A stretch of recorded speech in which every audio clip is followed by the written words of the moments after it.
आज आपण विश्वरूप दर्शन योग गीता जीवनीच्या या सत्रामध्ये विश्वरूप दर्शन योग 11वा जो अध्याय आहे त्याच्यामधला 36वा श्लोक पाहणार आहोत. तर पहिल्यांदा आपण श्लोकाचं वाचन करूयात. अर्जुन उवाच ताने ऋषिकेश तव प्रकृत्या जगत् प्ररुष्यत्य अनुरज्यते च रक्षांसि भीतानि दिशो द्रवन्ति सर्वे नमस्यन्ति च सिद्धसंगः. अर्जुन म्हणाला, हे ऋषिकेश, तुमच्या नामश्रवणाने संपूर्ण जग हर्षोल्लोसित होते आणि सर्व लोक तुमच्यावर अनुरुक्त होतात. सिद्ध पुरुष जरी तुम्हाला नमस्कार करीत असले तरी राक्षस भयभीत होऊन इतस्ततः पळत आहेत. हे सर्व योग्यच घडत आहे. तात्पर्य: कुरुक्षेत्रावरील युद्धाचा काय परिणाम होणार आहे हे श्रीकृष्णांकडून ऐकल्यावर अर्जुन हर्षोल्लासित झाला. भगवंतांचा महान भक्त आणि मित्र या नात्याने तो म्हणाला की श्रीकृष्णांनी केलेले सर्व काही योग्यच आहे. श्रीकृष्ण हे भक्तांचे पालन करता आणि अनिष्टांचा नाश करणारे आहेत. या गोष्टीला त्याने दुजोरा दिला. त्यांच्या कृती सर्वांसाठी हितकारकच असतात. या ठिकाणी अर्जुनाला समजले की जेव्हा कुरुक्षेत्रावरील युद्ध सुरू होते तेव्हा आकाशामध्ये अनेक देवी देवता, सिद्धगण आणि उच्चतर लोकातील बुद्धिमान लोक उपस्थित होते आणि युद्धभूमी वर श्रीकृष्ण उपस्थित असल्यामुळे ते सुद्धा युद्धाचे निरीक्षण करीत होते. अर्जुनाने जेव्हा विश्वरूप पाहिले तेव्हा सर्व देवता आनंदित झाल्या, परंतु इतर राक्षस आणि नास्तिक इत्यादी भगवंतांची स्तुती ऐकू शकले नाही. भगवंतांच्या प्रलयंकारी रूपामुळे साहजिकच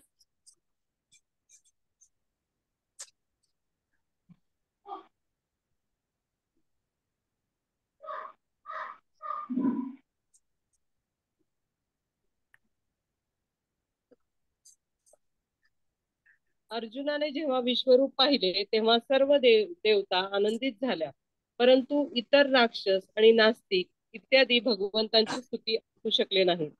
भगवंतांच्या प्रलयंकारी रूपामुळे साहजिकच भयभीत होऊन ते इकडे तिकडे पळू लागले. श्रीकृष्णांनी भक्त आणि राक्षसांना दिलेल्या वागणुकीची अर्जुनाने स्तुती केली आहे. भगवंतांची कार्ये कल्याणकारी असतात हे जाणून भक्त त्यांची स्तुती करतो. हरी बोल. माताजी म्यूट करता का सगळ्यांना?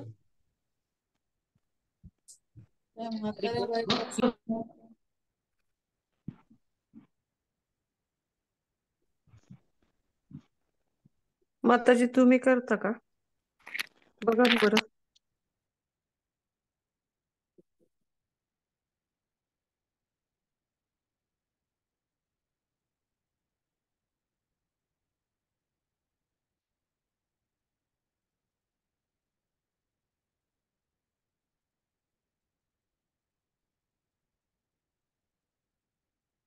येतोय माताजी आवाज? हा, तुमचा येतोय. हरे कृष्णा. आजच्या गीता जीवनीच्या सत्रामध्ये आपल्या सर्वांचं हार्दिक स्वागत. आज आपण 11व्या अध्यायातला 36वा श्लोकावर चर्चा करणार आहोत. तर आता आपण पाहिलं की अर्जुनाने आता बोलायला सुरुवात केली आणि अर्जुन म्हणतो की तुमच्या नाम श्रवणाने संपूर्ण जग हर्षोल्लासित होते आणि सर्व लोक तुमच्यावर अनुरुक्त होतात. सिद्ध पुरुष जरी तुम्हाला नमस्कार करीत असले तरी राक्षस भयभीत होऊन स्वतः पळत आहेत. हे सर्व योग्यच घडत आहे. तर आपण पाहिलं की भगवंत इथं विराट रूप दर्शवत आहेत. विश्वरूप दर्शन योग असं या अध्यायाचंच नाव आहे आणि भगवंत इथं विराट रूप दाखवत आहेत. मग हे विराट रूप कोण कोण पाहत आहेत? तर 5 लोक हे विराट रूप पाहत होते. त्याच्यामध्ये पहिलं म्हणजे अर्जुन पाहतोय, दुसरं म्हणजे संजय पाहतोय, नंतर देवी देवता पाहतायत, राक्षस पाहतायत आणि सिद्ध पुरुष, असे 5 व्यक्ती म्हणजे 5 प्रकारचे व्यक्ती भगवंतांचं विश्वरूप पाहत आहेत. याआधी पण भगवंतांनी विश्वरूप दाखवलं होतं जेव्हा भगवंत शांतीदूत म्हणून प्रस्ताव घेऊन हस्तिनापुराला गेले होते आणि त्यांनी धृतराष्ट्राकडे मागणी केली होती की आम्हाला म्हणजेच पांडवांना पूर्ण राज्य तर नको, खरं तर पांडव पूर्ण राज्य त्यांच्याकडे येऊ शकत होतं, तरी पण ते म्हणते पूर्ण राज्य नको, पण निदान अर्ध राज्य तरी आम्हाला द्या. आणि अर्ध्या राज्य देण्याला सुद्धा नकार दिल्यानंतर मग भगवंतांनी फक्त 5 गावांची मागणी केली की 5 गावं तुम्ही पांडवांना द्या. तर आणि 5 गावं दिल्यानंतर मात्र आम्हाला दुसरं काही नकोय. पण दुर्योधन हा नावाप्रमाणेच दुर्बुद्धी असलेला होता आणि त्यांनी यापैकी काहीच देण्यास नकार दिला. आणि हे नकार दिल्यानंतर मग तो म्हणाला की मी सुईच्या अग्रावर मावेल एवढी जमीनही पांडवांना देणार नाही. जेव्हा कोणता तरी नाश होणार असतो ना, तेव्हा आपला विवेक नष्ट होतो. त्याप्रमाणे दुर्योधनाचा विवेक नष्ट झालेला होता आणि तो भगवंतांना बांधायला निघाला, भगवंतांना अटक करायला निघाला. म्हणजे ज्याला कोणीच बांधू शकत नाही अशा हरीला तो बांधण्यास निघाला. आणि मग भगवंतांनी विश्वरूप दाखवलं, विराट रूप दाखवलं. आणि भगवंत म्हणाले की हे दुर्योधना आता बांध मला. आणि मग ते रूप पाहून खर तर दुर्योधनाच्या मुलीचं कृष्णांच्या मुलाची सांबाशी लग्न झालं होतं. त्यांचे नातेवाईक होते ते एकमेकांचे. आणि मुलीची आपली बाजू असल्यावर आपण किती सासरच्या लोकांशी कसं वागतो. पण हे सर्व अर्जुन दुर्योधन विसरला आणि भगवंतांना बांधायला निघाला होता. आपलंही असंच होतं की आपल्याला कधी कधी भगवंतांच्या भगवतेविषयी जसं दुर्योधनाच्या मनात डाऊट निर्माण झाला, तसं पण आपल्याला पण आचार्यांच्या वाणीविषयी किंवा डाऊट निर्माण होतो. कधी कधी आपण प्रसादाची निंदा करतो किंवा भक्तांविषयी अपराध करतो. आणि मग आपण या सर्व अपराधामुळं, वैष्णव अपराधामुळं आपलं पतन होऊ शकतं आणि आपला राक्षसी स्वभाव वाढू शकतो. म्हणून आपण याची काळजी घेणं गरजेचं आहे. आणि इथं भगवंत अर्जुन म्हणतोय की देवी देवता आणि सिद्ध पुरुष हे अत्यंत प्रसन्न आहेत. तुमच्या नामसंकीर्तनाने सगळ्यांनाच आनंद मिळतो. आपण पाहतो की लहान मुलं सुद्धा, 2-3 वर्षाची लहान मुलं सुद्धा आनंदाने संकीर्तनात नृत्य करतात, आनंद घेतात त्या संकीर्तनाचा. म्हणजे भगवंतांच्या नावाने सगळ्यांनाच आनंद आहे. आणि हे देवी देवता तुमचं रूप पाहून प्रसन्न आहेत आणि सिद्ध लोक तर तुम्हाला नमस्कार करतायत. पण असुर जे लोक आहेत ते तुम्हाला घाबरत आहेत. मग देवता आणि असुर यात फरक काय आहे? तर असं नाही की सिरियल मध्ये जसं दाखवलं असतं की असुरांना शिंग असतात. असं म्हणतात की हिरण्यकशिपू इतका सुंदर होता की अनेक मुलींच्या वडिलांना त्याला इच्छा होती की त्याला जावाई करून घेण्याची, हिरण्यकशिपूला. पण आता आपल्याला सिरियल मध्ये शिंग लावलेले, असे काळे कपडे घातलेले, जाडजूड असे असुर दाखवले जातात. तसं नाही. असुर म्हणजे आता हिरण्यकशिपूच उदाहरण दिलं मी की हिरण्यकशिपू अतिशय सुंदर होता दिसायला. तर जो विष्णू भक्त असतो, भगवान कृष्णांची उपासना करतो, ते आहेत देवता. आणि ते जे याच्या विपरीत वागतात, जे भगवंतांची उपासना करत नाहीत, ते आहेत असुर. कधी कधी आपल्याला वाटतं की समाजसेवक आहेत, एखादा चांगला वक्ता असेल, पण जर तो कृष्ण भक्त नसेल तर तो देवता नाहीये, तर दैवी वृत्तीचा नाहीये, तर तो असुर आहे. प्रभुपादांनी आपल्याला 5 रसामध्ये भगवंतांशी संबंध कसा प्रस्थापित करायचा आहे हे सांगितलंय. म्हणजे शांत रस असेल, दास्य रस असेल, वात्सल्य रस असेल, साख्य असेल किंवा माधुर्य रस असेल, या सर्व रसामध्ये आपण भगवंतांशी संबंध प्रस्थापित करू शकतो आणि भगवंतांची सेवा करण्याचा, भगवंतांचा दास म्हणून सेवा करण्याची आपण संधी प्राप्त करू शकतो. पण अभक्तांसाठी भगवंत हे मृत्यूच्या रूपात येतात. अभक्तांसाठी मात्र हे संबंध नसतात, तर ते अभक्तांसाठी किंवा असुरांसाठी म्हटलं तरी चालेल, ते मृत्यूच्या रूपात भगवंत येतात. त्यामुळेच ते भयभीत होतात. भगवंत मृत्यू समय मात्र सर्व काही हरण करतात. आपण पाहतो की हिरण्यकशिपू आणि प्रल्हाद एकाच घरातले, पण कशिपूची वृत्ती ही असुर प्रवृत्तीची होती आणि प्रल्हाद मात्र सतत भगवंतांचे नामस्मरण करण्यात मग्न असायचा. आणि अतिशय कठीण तपश्चर्या केली. आपण तर थोडा काळ सुद्धा अंगठ्यावर स्थिर असं उभा राहू शकत नाही. अंगठ्यावर उभा राहून हजारो वर्ष हिरण्यकशिपूने तपश्चर्या केली आणि स्वतःच्या वृद्धीनं तो मृत्यू टाळू इच्छित होता. त्यांनी काय मागितलं, तर दिवसा मृत्यू नको, की रात्री मृत्यू नको, किंवा कुठल्या प्राण्याकडून नको, कुठल्या असुराकडून नको, 12 महिन्यात कधीच माझा मृत्यू नाही झाला पाहिजे. म्हणजे असे वेगवेगळे, कुठल्या अस्त्राने नको, कुठल्या शस्त्राने नको, असे वेगवेगळे वर त्यांनी मागून मृत्यू टाळण्याचा प्रयत्न केला.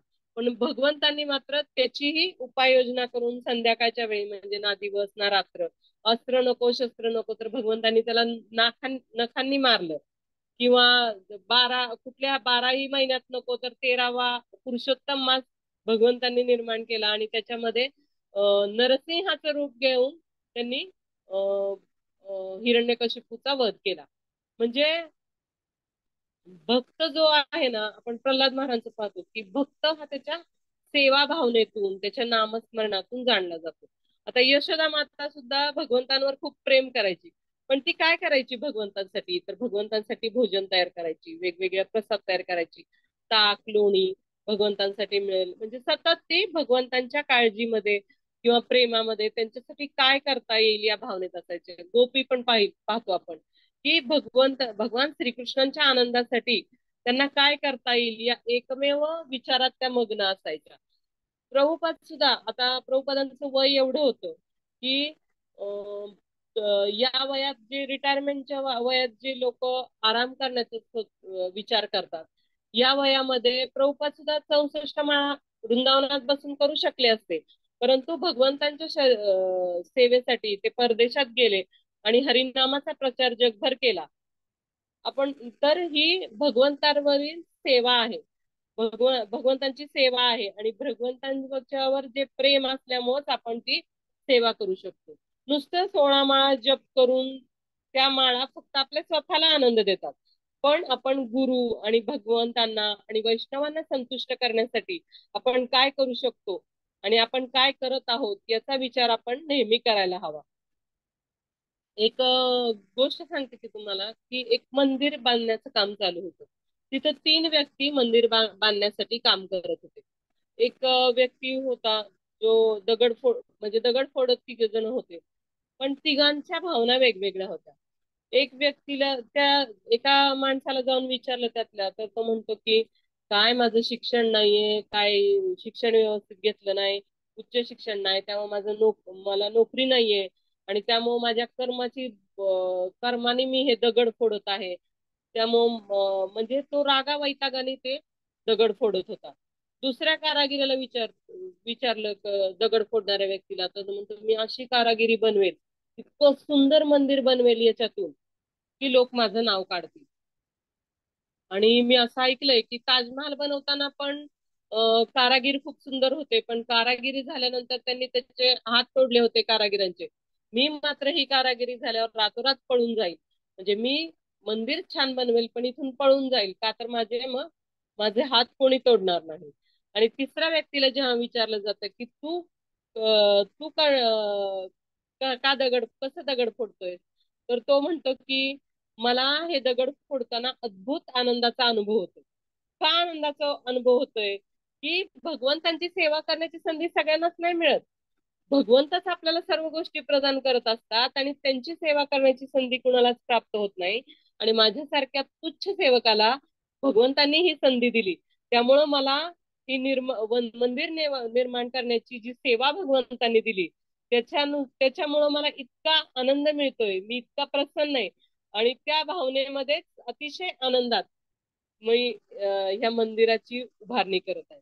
म्हणजे बघा, पहिला जो व्यक्ती होता तो वैतागलेला आहे, म्हणजे दुःखी कष्टी होऊन त्या भावनेतून तो, निराशेच्या भावनेतून तो दगड फोडतोय. दुसरा व्यक्ती आहे तो प्रतिष्ठेच्या लोभापोटी मंदिर निर्माण करतोय, पण जो तिसरा व्यक्ती आहे तो भगवंतांवरील प्रेमाच्या भावनेनं तो सेवा करतोय भगवंतांची. म्हणजे भक्ताचा हा गुण आहे, ते म्हणजे नम्रता आणि सरळपणा, सरलता हृदयाची. आपण पाहतो की रावण, हिरण्यकशिपू अतिशय अहंकारी, म्हणजे आखडू व्यक्तिमत्व होती.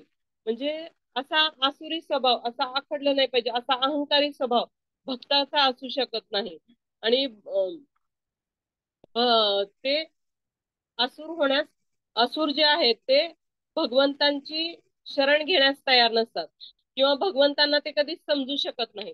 जोपर्यंत आपण नम्र होत नाही तोपर्यंत आपण भगवंतांना जाणू शकत नाही आणि तोपर्यंत आपण या पृथ्वीवरचा भार भार होतो.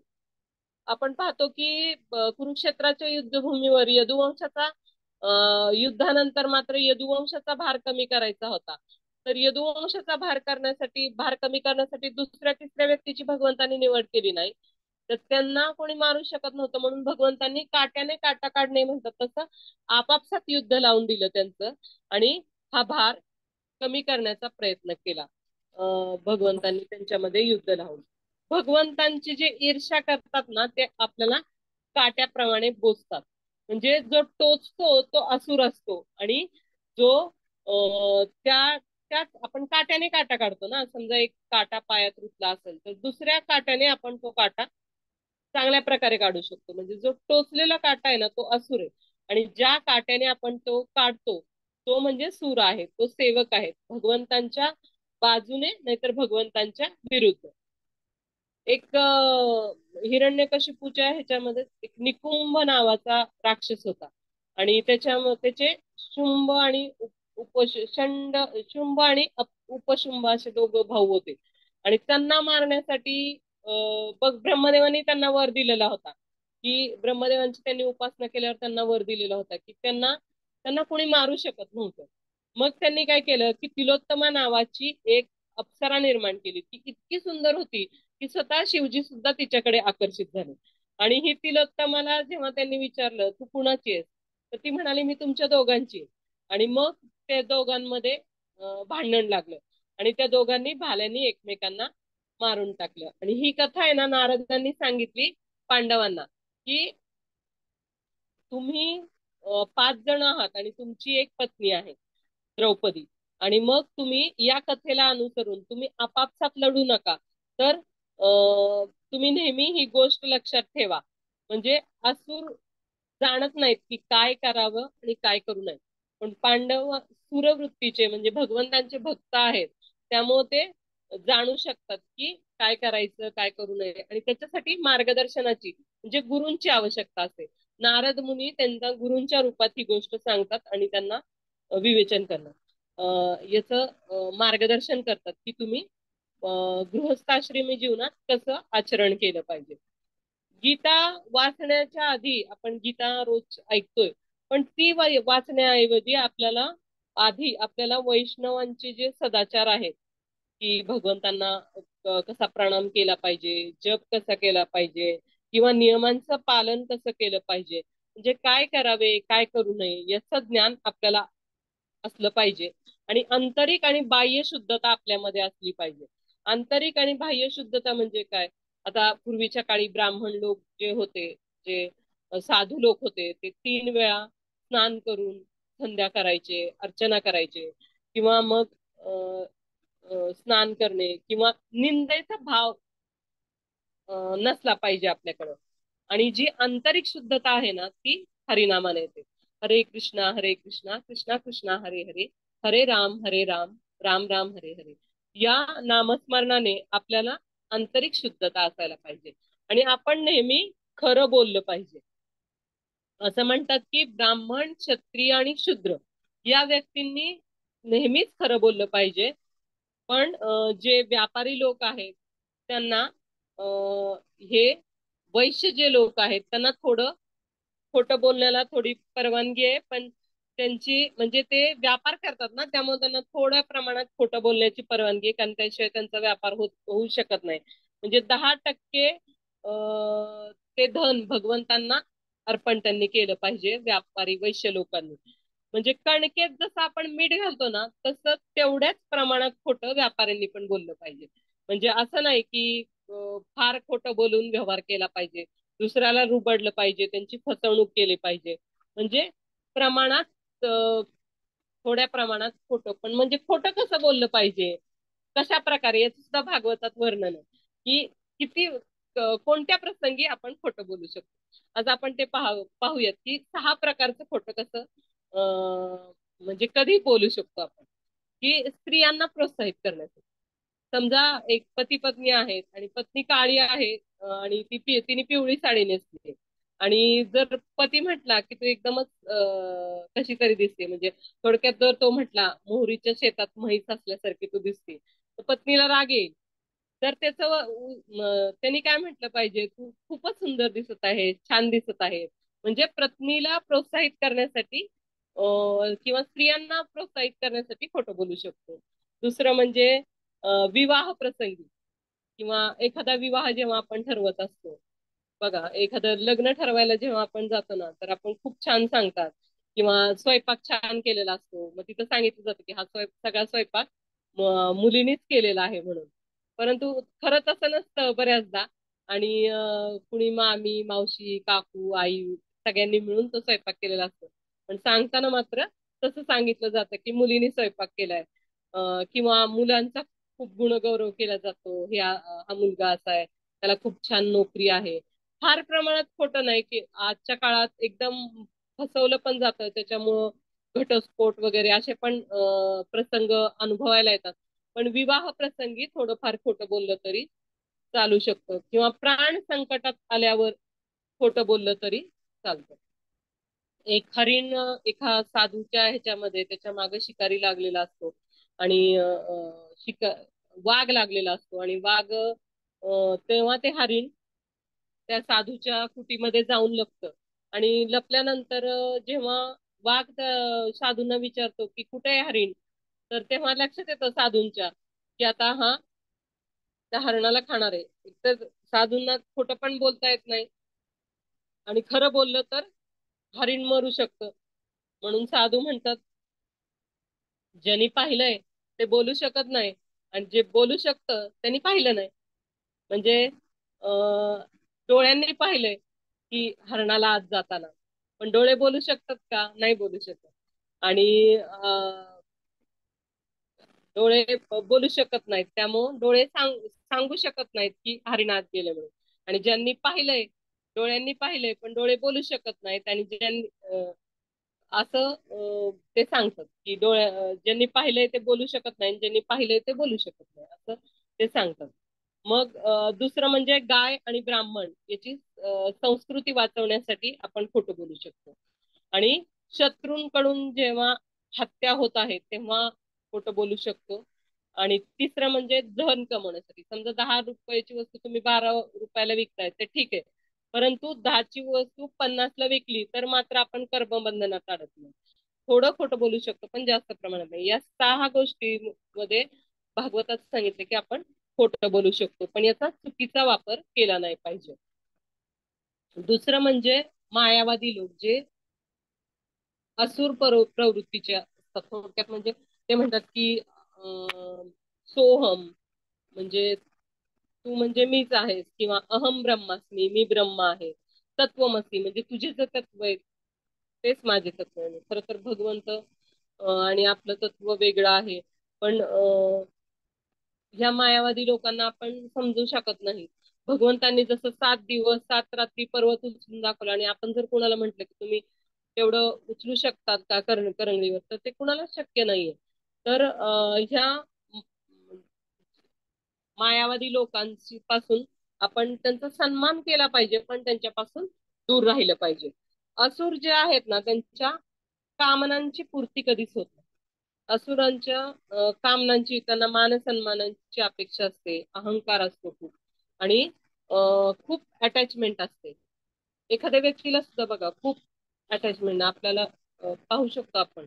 काही व्यक्तींना मुलांप्रती, पत्नीप्रती इतकी अटॅचमेंट असते, पण तेवढीच अटॅचमेंट जर भगवंतांप्रती असली तर खूप चांगलं आहे. पण आता बघा एका व्यक्तीच्या पत्नीला हात मोडला, आणि तिला तो व्यक्ती दवाखान्यात घेऊन गेला पती तिचा, पण ते पत्नीचं दुःख पाहून तिला अर्धीच भूल दिलेली असते. तिला समजत असतं आपल्याला टाके घालतायत, परंतु तिच्या वेदना पाहूनच पतीला चक्कर येते, आणि तो बाजूला पडतो, त्यालाच उपचारांची गरज भासते. आणि पत्नी जेव्हा विचारते माझे पती कुठे आहेत, तर त्याच्यावर उपचार चालू असतात.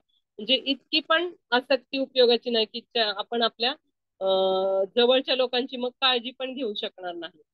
भक्तानी नेहमी भयरहित असायला हवे. एक रंगनाथांची गोष्ट येते की रंगनाथांचा एक भक्त होता जो तिरुपन अय्यर नावाचा.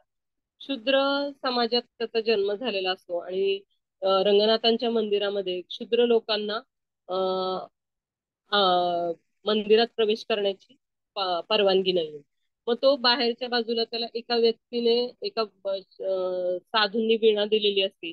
त्या वीणेवर त्याचा आवाज खूप छान असतो आणि तो त्या वीणेवर बाहेर रंगनाथांसाठी भजनं गात तो उभा असतो. आणि एके दिवशी लोकसारंग नावाचा तिथला जो हेड पुजारी असतो त्याची पूजा असते. भगवंतांना त्याला अभिषेक घालण्याचा आला असतो, त्याच्यासाठी तो जल घेऊन निघालेला असतो. पण हा तिरुपन अय्यर हा तो त्याच्या अर्चनेमध्ये इतका मग्न असतो की अं, की त्याला लक्षात येत नाही की ते मागून येत आहेत, की त्यांना स्पर्श व्हायला नको. ते चुकून त्याचा धक्का लागला जातो त्या लोकसारंग नावाच्या पुजाऱ्यांना. आणि मग आत गेल्यानंतर मात्र मग जो लोकसारंग आहे तो खूप चिडतो आणि तो त्यांना दगड मारतो, तिरुपनाययर यांना. आणि तो तिरुपनायरांच्या मग लक्षात येतं की आपला त्यांच्या स्पर्श झाला. तो खूप गयावया करून माफी मागू लागतो. पण लोकसारंग ऐकत नाही आणि जेव्हा ते आत निघतात अभिषेकाचं जल घेऊन, पण भगवंतांचा दरवाजा, ते काही दरवाजे पार करून जातात पण भगवंतांचा जो मेन दरवाजा आहे तो उघडलेलाच नसतो. खरं तर ते हेड पुजारी असतात, त्यांच्याकडे चावी असते आणि त्यांच्याशिवाय कोणी उघडू शकत नाही. ते बाकीच्या पुजाऱ्यांना विचारतात की दरवाजा कोणी लावला. तर मग भगवंत आतूनच बोलतात की मीच दरवाजा लावून घेतलाय. आणि मग भगवंत म्हणतात की त्यांना, तू माझ्या भक्ताला का मारलं? आणि आता फक्त एकच प्रकार आहे, तू जेव्हा त्याला इथे घेऊन येशील ना तेव्हाच मी तुला क्षमा करेन. आणि मग भगवंतांचा पट उघडला जातो आणि भगवंतांच्या कपाळातून रक्त येत असतं. म्हणजे त्याला मारण्यामुळं भगवंतांनाच एवढं दुःख, जो घाव त्यांनी तिरुपनायरवर घातला तोच घाव भगवंतांना लागलेला असतो. आणि भगवंतांच्या डोक्यातून मग मात्र लोकसारंग खूपच दुःखी होतात. भगवंतांची ते क्षमा याचना करतात, परंतु मग ते परत तिरुपनायरला आणण्यासाठी निघतात. पण तिरुपनायर म्हणतात नाही नाही, मी मंदिरात जाऊ शकत नाही. आणि मग ते म्हणतात की तू जाऊ शकत नाही. मग लोक सारंग त्यांना खांद्यावर घेतात आणि आत मंदिरामध्ये घेऊन जातात.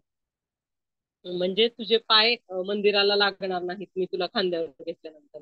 आणि मग भगवंतांच्या श्रीवत्स चिन्हामध्ये तो म्हणतो की म्हणजे तिरुपनायर एवढा लोक सारंग त्याला खांद्यावर बसून परिक्रमा घालतात. आणि मग त्यांना सारंग वाहन अलवार असं त्यांना संबोधलं जावं लागतं. मग त्यांना एवढा मान, एवढा प्रतिष्ठा मिळाली की ते तिरुपनायर रंगनाथांना विनंती करतात की ह्याच्यामुळं मला अहंकार येईल की एवढी ते बाहेरचे जे माझी वाहवा करतील ते मी ऐकू शकत नाही. आणि मग भगवंतांच्या दिवसांमध्ये चिन्हांमध्ये त्यांचा ते सगळ्यांच्या डोळ्यासमोर त्याच्यामध्ये लीन होतात. तिरुपनाय्यर म्हणजे सेवा जर आपल्या वाढल्या ना की आपल्याला प्रतिष्ठा मिळू शकते, किंवा आपल्याला असं वाटू शकतं की या सेवेशिवाय, माझ्याशिवाय ही सेवा कोणीच करू शकत नाही. तर आपला भाव असा पाहिजे की केवळ भगवंतांच्या कृपेमुळे, गुरु महाराजांच्या कृपेमुळेच आपण ही सेवा करू शकत आहोत. किंवा जर आपला ही अहंकाराची भावना वाढत गेली तर आपलं हरिनामातील रुची कमी होऊ शकते, किंवा भगवंतांवरील प्रीती जी आहे, प्रेम आहे ते कमी होऊ शकतं. त्यामुळं आपण या गोष्टींपासून नेहमी सावध राहिलं पाहिजे, नाहीतर आपल्यामध्ये आसुरी वृत्ती वाढू शकते. कोणत्याही गोष्टीचा आपल्याकडे अहंकार नकोय. कारण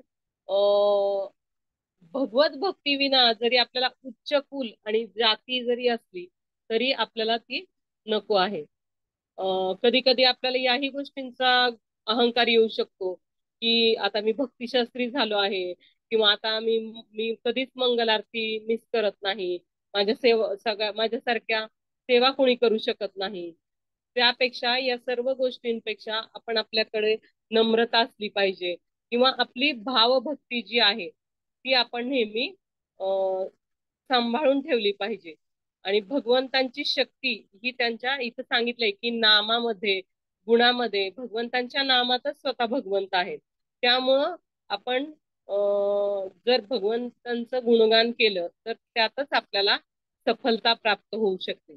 आणि भगवंत हे इंद्रियांचे स्वामी आहेत.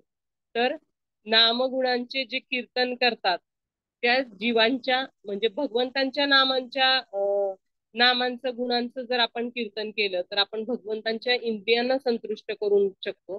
आणि भगवंतांच्या इंद्रियांना संतुष्ट जर आपण केलं तर जीवांच्या इंद्रियाला सुद्धा सुख प्राप्त होतो. म्हणून प्रभुपाद म्हणायचे की निष्ठेनं जर आपण भगवंतांचं गुणगान केलं तर आपल्याला हर्ष आणि आनंदाची प्राप्ती करायची. म्हणून प्रभुपाद म्हणायचे डिओटी मीन्स हॅपी डिओटी. मग चैतन्य महाप्रभूंनी आपल्या आचरणातून आपल्याला नेहमीच दाखवून दिले की संकीर्तनामध्ये किती आनंद आहे. म्हणूनच आपण त्यांना संकीर्तना अवतार म्हणतो की फाल्गुनी पौर्णिमेला जेव्हा चैतन्य महाप्रभू अवतरित झाले तेव्हा हरिनामाच्या गजरामध्ये ते भगवंत प्रकट झाले. आणि चैतन्य महाप्रभूंनी नृत्य करून गायन करून आपल्या भक्तांना या कीर्तनात अनुरुक्त होऊन नृत्य करायला शिकवले. मग आपण जर असं नामस्मरण करू नामसंकीर्तन करू तर आपल्या पण हृदयातील काम क्रोध लोभ रूपी जे आसुर आहेत ते हृदयातून निघून जातील. आणि खूप कमी लोक आहेत जे हरिनामाचा स्वीकार करतात किंवा कारण त्यांच्यावर मायेचा प्रभाव असतो. तर आपण प्रामाणिकपणे हरे कृष्णा कृष्णा कृष्णा हरे हरे हरे राम राम राम हरे हरे या हरे कृष्ण महामंत्राचा जप केला पाहिजे प्रामाणिकपणे. 11व्या अध्यायाचं सुद्धा सुनंद नावाचा एक ब्राह्मण असतो तो 11व्या अध्यायाचा नेहमी पाठ करायचा. आणि एकदा असंच तो एका धर्मशाळेत जातो आणि त्या धर्मशाळेत अशी तिथं ख्याती पसरलेली होती की त्या धर्मशाळेमध्ये एक नरभक्षक यायचा राक्षस आणि तो येऊन तिथं जे कोणी राहतील त्यांना खाऊन टाकायचा. तर मग हा सुनंद ब्राह्मण तिथं गेल्यानंतर त्यांनी नेहमीप्रमाणे त्यांनी 11व्या अध्यायाचा पाठ सुरू केला. आणि हा नरभक्षक राक्षस जेव्हा तिथं आला तेव्हा त्यांनी सुनंदाला बाहेर फेकून दिले आणि त्यांनी बाकीच्या तिथल्या माणसांना खाऊन टाकले. आणि मग सुनंदाच्या हे लक्षात आल्यानंतर त्यांनी परत 11व्या अध्यायाचं पाठ करणं चालूच ठेवलं आणि त्यांनी ते जल त्या राक्षसावर शिंपडलं. आणि त्या राक्षसावर ते जल शिंपडल्यानंतर त्या राक्षसाला चतुर्भुज रूप प्राप्त झालं. आणि ज्यांना ज्यांना त्यांनी खाल्लं होतं त्या सर्व व्यक्तींना सुद्धा वैकुंठाची प्राप्ती झाली. म्हणजे श्रीकृष्णांचा भगवंतांच्या नामाचा जे जप करतात नामस्मरण करतात त्यांना राक्षसांची भीती नाहीये. म्हणून भगवंतांपर्यंत पोहोचण्याचा सोपा मार्ग आहे हरे कृष्णा कृष्णा कृष्णा हरे हरे हरे राम राम राम हरे हरे या महामंत्राचा जप करा. बोलो कृष्ण भजो कृष्ण करो कृष्ण शिक्षा. आणि सर्वांसाठी प्रेरणा स्रोत बना जेणेकरून आपल्याकडे पाहून इतर लोक सुद्धा नामजप करतील म्हणजे इतरांना सुद्धा आपण नामजप करण्यासाठी प्रेरणा देऊ शकतो. हरे कृष्ण. कुणाला काही प्रश्न असतील तर विचारू शकतो.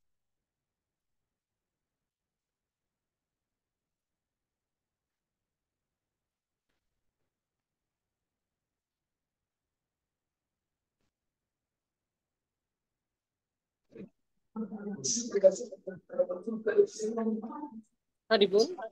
हरी बोल. हा माधुरी. म्हणजे कोणाला काही प्रश्न असतील. हो हो हो हो नाही नाही नाही थँक्यू. पहिल्यांदा खूप छान आभार. खूप छान स्टोरीज आज ऐकायला मिळाल्या. मला थोडंच मिळालं बरं का माझं मोबाईलचं हे झाल्यामुळे पण मी ऐकेल. खूप छान. Thank you so much. मी सेटिंग चेंज करते. कोणाला काही प्रश्न असतील तर जरूर विचारा. मॅडम त्या माधुरी भक्ती माताजी स्कूल टीचर आहेत आणि सध्या उन्हाळ्याच्या सुट्टीमुळे आपल्याला आज वर्किंग डेला पण त्यांचा लाभ झालाय लेक्चरचा. आणि नेहमीप्रमाणेच खूप छान स्टोरीज सांगतात. दरवेळेला मस्त एक्सप्लेन करतात. थँक्यू माधुरी भक्ती माताजी. कुणाला काही प्रश्न असतील काही तुम्हाला बोलायचं असेल तर नक्की सांगा. हरे कृष्णा दंडवत प्रणाम. माधुरी भक्ती माताजी खूप छान लेक्चर झालं आजचं.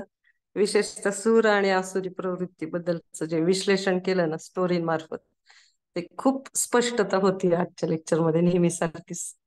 आणि खूप छान प्रॅक्टिकल क्लास झाला तुमचा, की दैनंदिन जीवनामध्ये आपण आसुरिक प्रवृत्तीला कसं नष्ट केलं पाहिजे आपल्या हृदयातील, आणि चैतन्याचं पण छान सांगितलं. थँक्यू माताजी, थँक्यू सो मच. थँक्यू.